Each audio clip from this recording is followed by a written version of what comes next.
Welcome to another edition of the Gridiron Report. I'm Jared Johnson. I'm joined by the mighty Joe Yeager. Well, mighty Joe, first off, say what's up to everybody because I know we haven't done a video together in a while. They've been reading your stuff.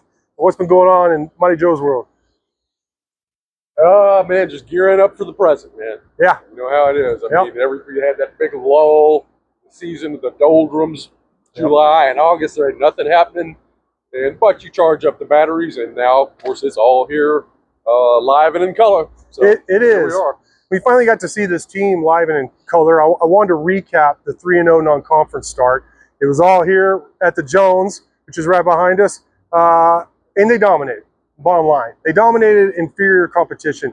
But I'm curious, what were your biggest takeaways? What did you learn about this current Texas Tech team?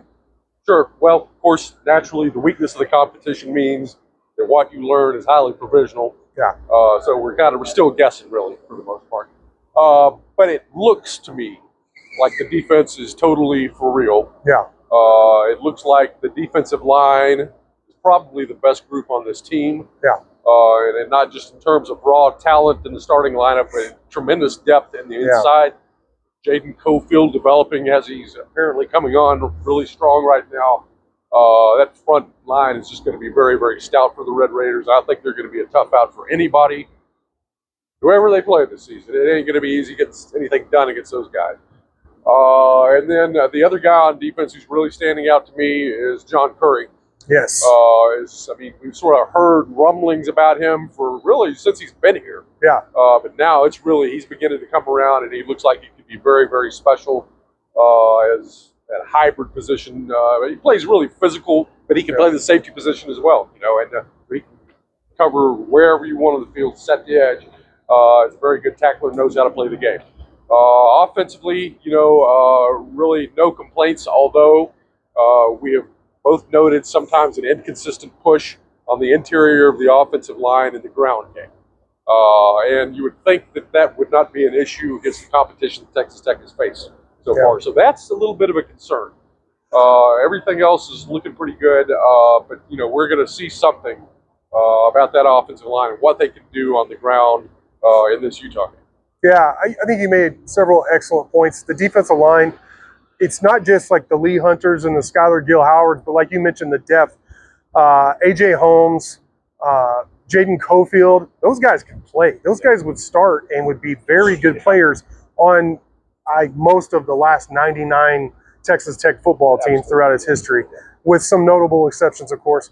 But I love that group. And you got, like you said, you mentioned behind them a guy like John Curry, who's been playing at Star and playing well. The trio of J-Rod, Ben Roberts, and Curry, I love to see it. You have three of your absolute best football players on your team on the field behind that defensive line with an improved secondary, which is I still have a question about because they weren't really tested. The defensive line, the defensive front dominated the first three teams to such a degree, and maybe they will against Utah. This is a huge leap in terms of talent. You got two projected first-round picks on the offensive line. One of the best offensive line in all of college football. Good running backs, a good running quarterback. So we're going to find out just how good this defensive line is. But I think it is really good. I think it's one of the very best in college football. So what a matchup! Even if you aren't a Tech fan, we're going to get into that in another video. But what a matchup that's going to be! I can't help but look ahead a little bit. Trying to think about what else you said. The receivers. I think you didn't mention the receivers, but that's something that really stood out to me. It's a big receiver group. The starting receiving core. Caleb Douglas, a tall, fast receiver. I think a true number one. Reggie Virgil has looked outstanding. He looks like another number one. He looks a lot like Caleb Douglas. They're both about 6'3", 6'4", could run like deer, jump like deer, and have been really good. Coy Aiken, he looks very good in the slot so far. Very good. And then Terrence Carter at tight end, you throw that in there. Jacoby Williams, he caught, 7 passes for like 117 yards and a touchdown last week. There are so many weapons for Texas Tech to work with, but they're going to get tested again more this weekend than what we saw, way more than what we saw the first 3 games. What have you thought about Barron? How does he look to you? Yeah, well, I mean, if you look at his numbers, they're simply off the charts. Yeah. I mean, statistically, he looks like the best quarterback in college football right now. If you just look at the numbers. Right. But again, because of the competition, that is something you just say, well, got to tap the brakes on that. Yeah. Let's see what he does against better competition.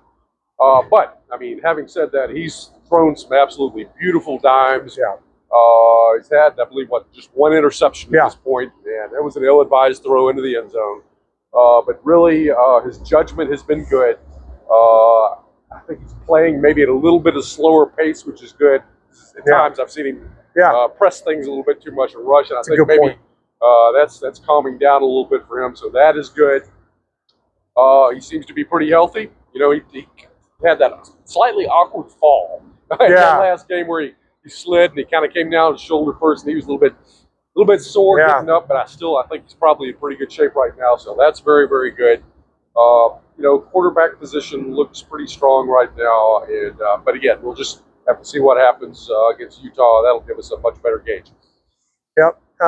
What was your favorite part of the non-conference? I know what your least favorite was. It was mine as well. It was the weather delays of non-conference play. This 3-0 start. I guarantee it was McGuire's least favorite, but I think it did teach us at least, because like one of my big questions about this team going forward is how tough is it? I know it's talented. This team is talented enough to win the Big 12. I really believe. I really believe that. But we don't know how it's going to respond to adversity, and they didn't really have a lot of adversity in those 3 games. I mean, the starting defense didn't give up a single point in non-conference, and the offense was lighting up the scoreboard. So, but they did have a little bit of adversity with those delays, kind of gearing back up and all that, which is more difficult in football than anything else. I mean, and obviously in basketball, stuff like that you don't have to worry about, but a weather delay like that, I mean, getting charged up, emotionally ready to play contact sport can be very difficult, and they didn't skip a beat, so at least that's one sign, but we haven't seen them trail. We haven't seen them really face a bunch of adversity, not even, and knock on wood, outside of Q getting hurt before the season, they haven't had like a major injury. They've had some tough injuries for some guys, but nothing devastating, so I'm really curious to find out going forward just how tough this team. I don't mean like how strong they are and all that stuff. I mean, how are they going to be like when it all looks lost and they got looking each other in the eyes, which is a real thing in football. What are they going to do? How are they going to respond? And we just simply don't have that answer yet. Yeah, and that's the problem with playing this sort of schedule. Yeah, we just have no idea. I mean, as you say, they haven't even been remotely challenged. I mean, these games were clearly over in the first quarter, if not the first series. You could tell that one team was physically dominant over the other. And so they were never threatened. They were never challenged. We just don't have any idea how they're going to respond once they do get, as they say, hit in the mouth. There's a good chance that is going to happen at Utah. I mean, the level of competition jumps up about 3 or 4 levels, and you're on the road as well. Yeah, that's a good point. And it's going to be, a loud, rowdy crowd. There's a lot of pressure on this game as well. Yep. I know we don't want to get into the preview too much, but I mean, you got to talk about this a little bit, because you're talking about what you say, the toughness, the mental toughness, how they respond. Well, we're going to see, we have a pretty good chance to see in this game, because their testosterone is going to be tested. Absolutely. Well, they're young, so they should have they should be full of testosterone. But we're going to wrap this here. We're going to have a preview posted the next day. So, Mighty Joe, great stuff from you as always. Thank you all for watching, and until